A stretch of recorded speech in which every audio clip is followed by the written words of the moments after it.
बिस्मिल्लाहिर्रहमानिर्रहीम। अस्सलामुअलैकुम नाजरीन, मेरा नाम मोहम्मद उस्मान है और आप देख रहे हैं इल्मुल असरार। नाजरीन, सुल्तान महमूद गजनवी की एक कनीज़ जिसने दुनिया और आखिरत में कामयाबी का एक ऐसा नुस्खा बताया कि तारीख़ को हैरान कर दिया। एक कनीज़ ने वो काम कर दिखाया जो अमूमन बादशाहों की कनीज़ों से मतवक्को नहीं होता।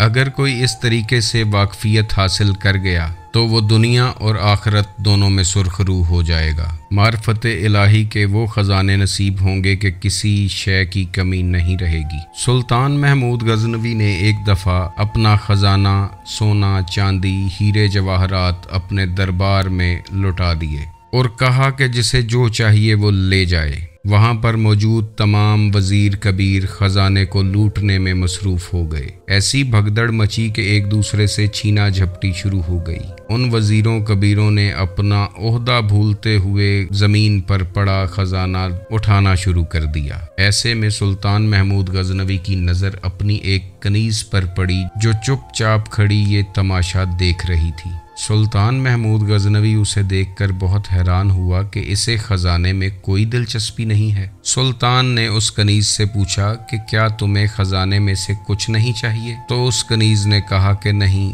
ये नहीं चाहिए, मुझे इसमें कोई दिलचस्पी नहीं है। ये हीरे जवाहरात सोना चांदी आपके वज़ीरों को मुबारक हो। सुल्तान महमूद गजनवी पूछने लगा, तो फिर आखिर तुम्हें किस चीज़ की ख्वाहिश है और तुम क्या चाहती हो? जिस पर कनीज़ ने कहा कि मैं अपनी ख्वाहिश तब बताऊंगी अगर आप वादा करें कि जो मैं चाहूं या जो मैं मांगूं मुझे अता किया जाएगा। सुल्तान ने अपनी शान बेनियाज़ी में उस कनीज़ से वादा कर लिया कि तू जो मांगेगी तुझे अता किया जाएगा। जिस शय पर हाथ रखेगी तेरी झोली में डाल दी जाएगी। आखिर वो कनीज़ ज़रूरत से ज़्यादा अक्लमंद थी। उसने अपना हाथ बादशाह पर रख दिया। सुल्तान महमूद गजनवी ने जब उसका हाथ अपने कंधे पर देखा तो एक वक़्त के लिए सकते में चला गया कि आखिर ये कनीज़ क्या ख्वाहिश कर बैठी है। चूँकि वो वादा कर चुका था और अपने वादे का पाबंद था तो उसने अपना आप उस कनीज़ को सौंप दिया।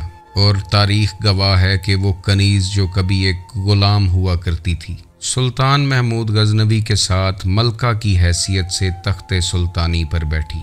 सुल्तान महमूद गजनवी के बाद मसूद गजनवी की माँ की हैसियत से तख्त पर बैठी। मसूद गजनवी के बाद इब्राहिम गजनवी की दादी के हैसियत से तख्ते सुल्तानी पर बैठी। 3 बादशाहतें उसने उस तख्त के ऊपर बैठकर देखीं। अगर वो उस वक़्त सोना उठाना चाहती तो कितना सोना उठा लेती। आखिर वो एक दिन ख़त्म हो जाता। उसने अक्लमंदी ये की कि उसने बादशाह पर हाथ रख दिया। उसे पता था कि अगर बादशाह मिल गया तो इस तरह के कई सोने चांदी हीरे जवाहरात मेरे कदमों में पड़े रहेंगे। लेकिन बात यहाँ ख़त्म नहीं बल्कि यहाँ से शुरू होती है। इस वीडियो को मुकम्मल देखिएगा और अगर पसंद आए तो लाइक कीजिएगा, शेयर कीजिएगा और चैनल को सब्सक्राइब कीजिएगा ताकि हमारा और आपका राब्ता बना रहे। नाजरीन, ये कनीज़ दुनिया को एक बहुत बड़ा सबक दे गई। अगर किसी एक की समझ में भी आ गया तो इस वीडियो बनाने का मकसद पूरा हो जाएगा। अल्लाह सुब्हाना व ताला जो तमाम जहानों का बादशाह है, हम रोज़ उससे नित नई फरमाइशें करते हैं। कभी नौकरी, कभी बच्चे, कभी औलाद, कभी इज्जत, कभी दौलत, कभी शोहरत, कभी रुपया पैसा, पता नहीं क्या क्या मांगते फिरते हैं। रोज़ उसे नित नई ख्वाहिशात लिखवाते रहते हैं और एक ख्वाहिश पूरी होती है तो दूसरी की तलब कर देते हैं। रोज़ उसे इंस्ट्रक्शंस देते हैं कि अल्लाह मियाँ अब ऐसा कर दे या अब वैसा कर दे। कभी उसको कहा है कि अल्लाह मियाँ हम तेरे किए पर राज़ी हैं, तू इज़्ज़त दे फिर राज़ी हैं, तू ज़िल्लत दे फिर भी राज़ी हैं, तू सेहत और शिफा याबी दे दे तो फिर भी राज़ी हैं, और अगर तू बीमारी दे दे तो फिर भी राज़ी हैं, तू तंग दस्ती दे दे तो तेरी तंग दस्ती पे भी राज़ी हैं, तू खुशहाली दे दे तो तेरी खुशहाली पर भी राज़ी हैं। क्योंकि अगर इज़्ज़त वो देता है तो ज़िल्लत भी वही देता है, अगर कामयाबी वो देता है तो नाकामी भी वही देता है, अगर बीमारी वो देता है तो शिफा भी वही देता है। वो कई तरह से अपने बंदों को आजमाता है और हम कई तरह से कुरान की सूरतें विर्द वज़ाइफ पढ़ पढ़ के उससे दुनिया मांगते रहते हैं।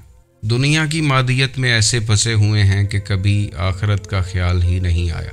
आप यकीन करें कि कुरान की 114 सूरतें आपका कुछ नहीं कर सकती अगर आपको 115वीं सूरत से प्यार नहीं है जो कि उसकी अपनी सूरत है। اگر اللہ کا احساس آپ کے دل میں نہیں ہے تو پھر آپ کچھ بھی پڑھتے رہیں، وہ آپ کو فائدہ نہیں دے گا۔ جب ہم لوگوں سے گلے شکوے کرتے ہیں کہ ہم بہت پریشان ہیں، بہت تنگ دست ہیں، غربت میں ڈوبے ہوئے ہیں، کھانے پینے کے لالے پڑے ہوئے ہیں، تو دوسرے الفاظ میں ہم اپنے اللہ کا گلہ کر رہے ہوتے ہیں کہ اس نے ہمیں ٹھیک نہیں رکھا ہوا۔ کبھی اس سے یہ نہیں کہتے کہ اللہ میاں کسی دن اپنے قرب کا راستہ ہی عطا فرما دے۔ کبھی یہ نہیں کہتے کہ آج دنیا مانگنے نہیں آئے، آج تیری بارگاہ سے صرف تجھے مانگنے آئے ہیں۔ کبھی اس سے یہ نہیں کہا کہ اللہ میاں آج صرف تجھے پانے کی خواہش ہے، کیونکہ جس نے تجھے پا لیا اس نے کچھ نہ کھویا، اور جس نے تجھے کھو دیا اس نے کچھ نہ پایا۔ اللہ میاں جو 70 ماؤں سے زیادہ پیار کرتا ہے، اسے صرف اپنی خواہشات گنواتے رہتے ہیں۔ ناظرین، ایک بات یاد رکھیں کہ مانگنے والے کے لیے گھر کا ڈرائنگ روم نہیں کھولا جاتا، مانگنے والے کو دہلیز سے ہی عطا کر کے واپس بھیج دیا جاتا ہے۔ ڈرائنگ روم کا دروازہ صرف اس شخص کے لیے کھولا جاتا ہے جو آپ کا حال چال پوچھنے آتا ہے۔ ہم ہر نماز کے بعد بارگاہ الہی میں ہاتھ اٹھاتے ہیں اور دنیا مانگنے میں مصروف ہو جاتے ہیں۔ نماز جو کہ مومن کی معراج ہے، اللہ سے کنیکشن کا ایک راستہ ہے۔ کبھی تو اللہ سے کہیں نہ کہ آج نماز صرف اس لیے پڑھ رہا ہوں کہ آج تیرا قرب چاہتا ہوں، آج تیری بارگاہ میں صرف تجھ سے ملنے آیا ہوں۔ تو پھر دیکھیں وہ جو شاہ رگ سے زیادہ نزدیک ہے وہ کیا کرتا ہے۔ کسی دن سلطان محمود غزنوی کی اس کنیز کی طرح اللہ سے کہیں نہ کہ مجھے تو چاہیے ہے، تو پھر دیکھیں وہ کرتا کیا ہے۔ نماز میں ہم سر تو سجدے میں رکھتے ہیں، لیکن اس سر کے اندر جو ایمبیشنز، جو گولز، جو آئیڈیاز چل رہے ہیں، کبھی وہ اس کے قدموں میں رکھ کے دیکھیں تو وہ کرتا کیا ہے۔ روز اسے بتاتے ہیں کہ آج یہ سورت اتنی دفعہ پڑھ لی، آج یہ تسبیح اتنی دفعہ کر لی، تو اس کے بدلے اب ہمیں نوکری، بچے، اولاد، عزت، دولت، شہرت چاہیے۔ ہم اپنی تمام نیکیاں اور ثواب لے کر اس کی بارگاہ میں پیش ہو جاتے ہیں۔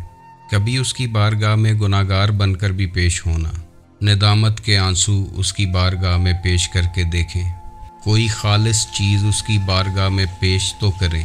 نیکیاں تو زیادہ تر ہمارے پاس خالص نہیں ہوتی، کبھی دکھاوے کے لیے تو کبھی اپنی دنیاوی حاجات کو پورا کرنے کے لیے کی جاتی ہیں، لیکن گناہ انسان خالصتاً اپنی لذت کے لیے کرتا ہے۔ تو کبھی آنکھیں بند کر کے انتہائی ندامت کے ساتھ سر جھکا کر بارگاہ الہی میں کوئی خالص گناہ ہی پیش کر کے دیکھ لیں، جیسے ایک ماں اپنے بچوں پر پردہ ڈال لیتی ہے، بچوں کی برائیاں، گناہ چھپا لیتی ہے، تو پھر دیکھیں کہ وہ 70 ماؤں سے زیادہ جو پیار کرتا ہے وہ آپ کے ساتھ کیا کرے گا۔ کبھی کبھی عبادتیں بہت پیچھے رک جاتی ہیں اور ندامتیں بہت آگے جا کھڑی ہوتی ہیں۔ اگر اس نے اپنی معرفت کا انمول خزانہ آپ کے آگے کھول دیا تو دنیا اور آخرت میں کوئی کمی نہیں رہے گی، کیونکہ یہ معرفت الہی وہ چیز ہے جو کسب سے نہیں عطا سے ملتی ہے، جو ورد وظائف پڑھائیوں سے نہیں بلکہ اس نور کی ایک تجلی سے حاصل ہوتی ہے۔ آپ یقین کریں کہ اس نے ایک دفعہ آپ پر نظر کرم کر دی تو اس نظر کرم کا مول انسان ساری زندگی نہیں دے سکتا۔ اس کی نظر ہو گئی تو ہر چیز مل جائے گی، چاہے وہ دنیا ہو یا آخرت ہو۔ اللہ فرماتا ہے کہ انی قریب، کہ میں انسان کے بہت قریب ہوں۔ تو کبھی آپ اپنے آپ کے قریب ہو کر دیکھیں، اگر اللہ مل گیا تو کوئی کمی نہیں رہے گی۔ تو اس کنیز کی طرح ایک ایسی خواہش کریں کہ جس کے بعد کوئی خواہش نہیں رہے گی۔ اگر معرفت الہی کا بیج آپ کے اندر پھوٹ پڑا تو آپ کی نسلوں کو رنگ لگ جائیں گے۔ کرم نوازی صرف آپ کی زندگی میں نہیں بلکہ آپ کی نسلوں میں ٹرانسفر ہوگی۔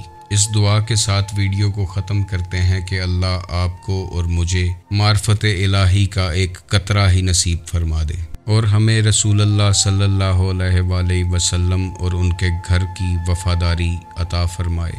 آپ خوش رہیں، آباد رہیں اور رحمت خداوندی کے سائے میں رہیں۔ اللہ حافظ۔